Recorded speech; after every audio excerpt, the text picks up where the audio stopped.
وہ ایک دیندار عورت تھی، نیک عورت تھی، اور اس کا چچیرا بھائی اس سے پیار کرتا تھا، محبت کرتا تھا، لیکن چچیری بہن کو اس کا علم نہیں تھا کہ یہ مجھے چاہتا ہے۔ یک طرفہ پیار، یک طرفہ محبت، کبھی وہ اپنی چچیری بہن سے کہہ نہیں پایا، اور اسی اسنا میں اسی درمیان اس لڑکی کے باپ نے اس کا رشتہ طے کر دیا اور اس کا نکاح کر دیا۔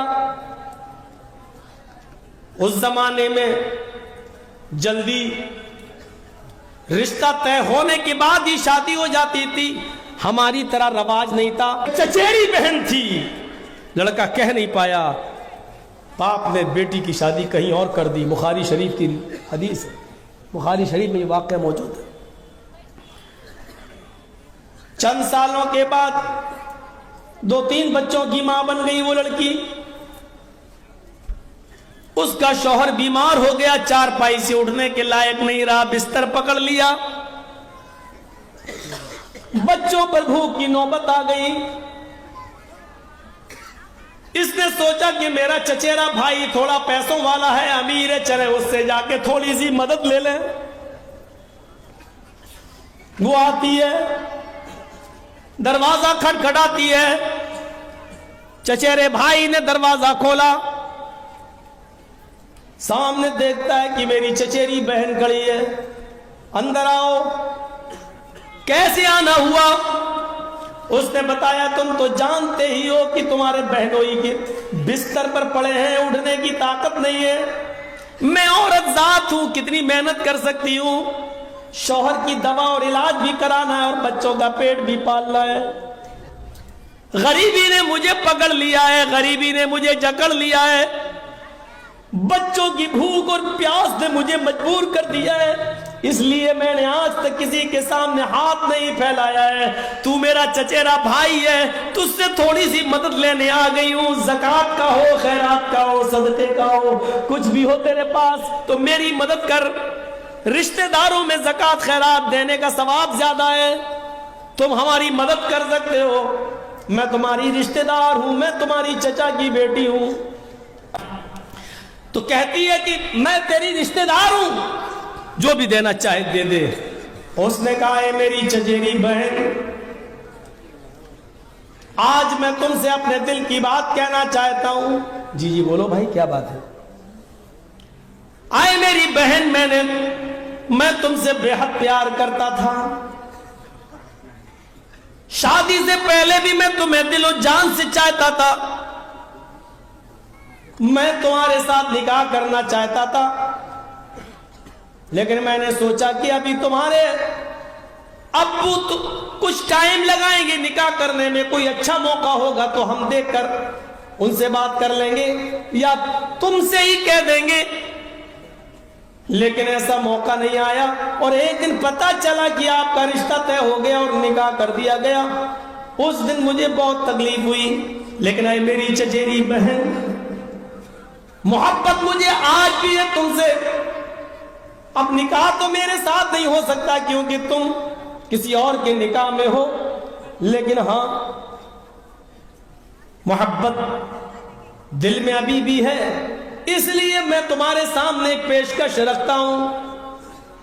آج کی رات تم میرے بستر پر آ جانا، میں تمہاری مدد ابھی کیے دیتا ہوں، اور آج کی رات ملنے کا وعدہ کرو۔ اس نے سمجھایا، شرم کرو، یہ تم کیا کہہ رہے ہو؟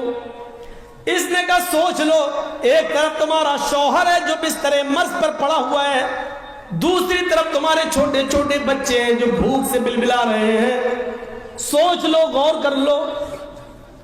وہ مجبور تھی، بچوں کی بھوک اس پر دیکھی نہیں جا رہی تھی، شوہر کی بیماری نے اس کو مجبور کر رکھا تھا۔ تھوڑی دیر کے بعد اس نے اس بات میں اپنا سر ہلا دیا، جیسی تمہاری مرضی، لیکن ابھی میری مدد کر دو، میں اپنے بچوں کو کچھ کھلا دوں اور اپنے شوہر کے لیے کچھ دوا لے لوں۔ اس نے کچھ درہم اس لڑکی کو اپنی چچیری بہن کو دے دیے. کہیں ذکر ہے 60 درہم دے دیے.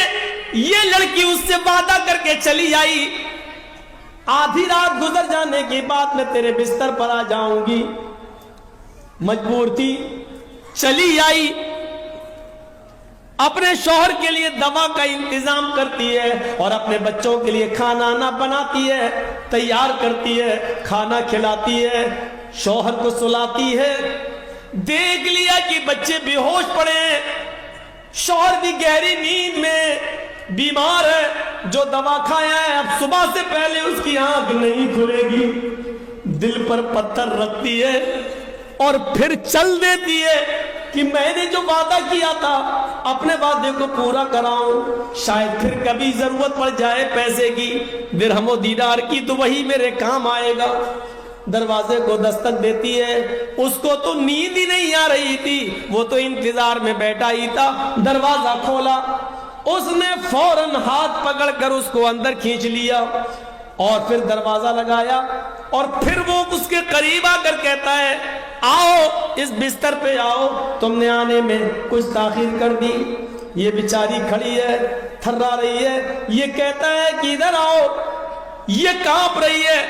اس نے کہا جب تم صبح آئی تھی تو تمہاری یہ حالت نہیں تھی, اور اب تم کانپ رہی ہو, تھرا رہی ہو. ارے ابھی سے کانپو گی, تھراؤ گی تو آگے کا مرحلہ کیسے طے ہوگا؟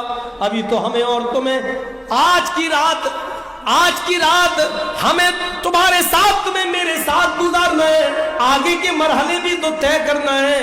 یہ تم نے اپنی کیا حالت بنا لی ہے؟ وہ ڈرتی جا رہی ہے, اس کے چہرے کا رنگ بدلتا جا رہا ہے, سرخ ہوتا جا رہا ہے. جب دیکھا کہ وہ اپنی جگہ پر کھڑی ہے تو یہ اس کی طرف بڑھتا ہے اور اس کا ہاتھ پکڑ کر کہتا ہے آؤ نا, چلو نا بستر پر. جیسی اس نے اس کا ہاتھ پکڑا, اس لڑکی نے اپنے چچیرے بھائی کا ہاتھ ہٹاتے ہوئے کہا اتق اللہ یا ابنام. بخاری کے الفاظ, اتق اللہ یا ابنام. آئے میرے چچا کے بیٹے, آئے میرے بھائی, یا ابنام, آئے میرے چچا کے بیٹے, آئے میرے بھائی, اتق اللہ, اللہ سے ڈر جا. یا ابنام اتق اللہ, آئے چچا کے بیٹے, اللہ سے ڈر جا. تو اس حد کو کراس کرنے جا رہا ہے جو تیرے لیے حلال نہیں ہے, تو اس مہر کو توڑنے جا رہا ہے جو تیرے لیے جائز نہیں ہے. آئے میرے چچا کے بیٹے, تیری اس بہن نے آج تک کسی غیر مرد کو نظر اٹھا کر نہیں دیکھا, بستر پہ سونا تو دور, نظر اٹھا کے نہیں دیکھا. میری مجبوری مجھے تیرے پاس کھینچ کے لائی. ایک رات کے چند لمحوں کے انجوائے کے لیے, لذت کے لیے میری پوری زندگی کی عبادتوں پر پانی مت پھیر. آئے میرے چچا کے بیٹے, اللہ کے عذاب سے ڈر جا, جہنم کی آگ سے ڈر جا, قبر کے عذاب سے ڈر جا. آئے میرے چچا کے بیٹے, اللہ کا خوف اپنے دل میں پیدا کر. صرف ایک ہی جملہ بولا, اتق اللہ, اللہ سے ڈر. اللہ نکلتے ہی کانپ گیا. جس نے پوری زندگی گناہوں میں گزاری ہو, لیکن آج اس کے سامنے اللہ کا لفظ اس اسٹائل میں آیا کہ وہ کانپ گیا اور کہنے لگا میری بہن تم ٹھیک ہی کہہ رہی ہو, تم تو ایک کام پر, اور وہ بھی ابھی کیا نہیں ہے, تم تو ایک غلط کام پر, حالانکہ ابھی وہ تم نے کیا بھی نہیں ہے, اتنا ڈر رہی ہو. ہائے میری تو ساری زندگی گناہوں میں چلی گئی, میری تو ساری زندگی گناہوں میں ملوث ہو گئی. تم تو ایک کام پر اتنا ڈر رہی ہو, حالانکہ وہ کام ابھی تم نے کیا بھی نہیں ہے. اتنا ڈر رہی ہو, کانپ رہی ہو, مجھے کتنا ڈرنا چاہیے. آئے میری بہن جا جا, وہ میں نے 60 درہم تجھ پر چھوڑ دیے, اور ضرورت ہو تو اور لے جانا. جا, میں تیرے ساتھ اب غلط کام کا ارادہ نہیں رکھتا. کہنے لگی کیا؟ یہ میرا وہی بھائی بول رہا ہے جو ابھی میرے جسم کے ساتھ کھیلنا چاہتا تھا. ہاں میری بہن, یہ تیرا وہی بھائی بول رہا ہے, تو جا سکتی ہے, مجبوری ہو تو پھر چلے آنا, میں تیری اور مدد کر دوں گا. وہ جانے لگی, دروازے کے قریب پہنچتی ہے, جانے لگی, پیچھے مڑ کر اپنے بھائی کو پھر دیکھتی ہے, کہتی ہے میں جا رہی ہوں. اس نے پھر مڑ کر کہا آئے میری بہن جاؤ, لیکن ایک گزارش ہے تم سے. کہا کیا؟ کل قیامت کے دن جب اللہ میرا حساب و کتاب لے اور میرے نام اعمال میں گناہ ہی گناہ ہو, اور فرشتے کو حکم دے دے اس گناہگار انسان کو جہنم کے اندر پھینک دو, کیونکہ یہ اپنے نام اعمال میں کوئی نیکی لے کر نہیں آیا ہے, اور جب مجھے فرشتے گھسیٹتے ہوئے جہنم میں ڈال رہے ہوں, تو آئے میری بہن اس وقت میرے رب کے سامنے اتنی گواہی دے دینا کہ اے اللہ, یہ میرے ساتھ بھی گناہ کرنا چاہتا تھا, لیکن جب میں نے تیرا نام لیا, اللہ سے ڈر جا, تو اس نے تیرے خوف سے میرے ساتھ زنا نہیں کیا, میرے جسم کے قریب نہیں آیا.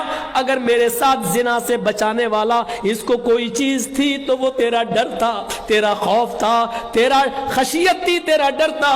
بس اتنی گواہی دے دینا, شاید تیری گواہی سے اللہ کو رحم آ جائے اور وہ مجھے بخش دے. یہ کہہ کر اس کو رخصت کر دیا. پورا واقعہ بیان کرنے کا مقصد صرف اتنا ہے کہ پوری زندگی گناہوں میں گزری تھی اس کی, اور زنا کے قریب.